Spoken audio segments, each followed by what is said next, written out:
Sabroom boys মাঠে আজকে আমাদের ৭৮তম স্বাধীনতা দিবস উদযাপন হচ্ছিল। সেখানে আমাদের মেয়েরা স্কাউট অ্যান্ড গাইড, নাচ গান থেকে শুরু করে সবগুলিতে অংশগ্রহণ করেছে।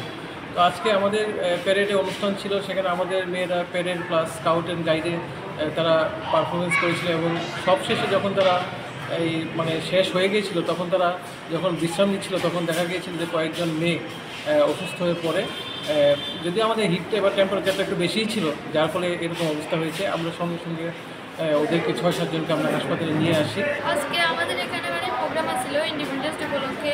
আমরা সবাই প্যারেড করতেছিলাম। রোদের মধ্যে থাকতে থাকতে অনেকজনের মাথা ঘুরে গেছিলো। স্টুডেন্ট প্রায় 15-20 জন অসুস্থ হয়ে হসপিটালে ওখানে আছে। তুমি অসুস্থ আছিলে? হ্যাঁ। এখন তো সেরা দিছে? হ্যাঁ। আজ সকাল আনুমানিক 10টা নাগাদ স্বাধীনতা দিবসের যে প্রোগ্রাম চলে স্কুলগুলোতে, সেই প্রোগ্রাম চলাকালীন আকস্মিক প্রায় 20 থেকে 22 জন স্কুল স্টুডেন্ট সিনকোপাল অ্যাটাক আমরা যেটা বলি মেডিকেলটা, সবাই অসুস্থ হয়ে পড়ে। তো তৎক্ষণাৎ এসডিএমের সহযোগিতায়, স্কুলের গৃহশিক্ষকের সহযোগিতায়, ইমার্জেন্সি স্কুলের টিচারের সহযোগিতায় ইমার্জেন্সি আমাদের হসপিটালে নিয়ে আসে। প্রাইমারি ট্রিটমেন্ট করার পরে এখন সবাই সুস্থ।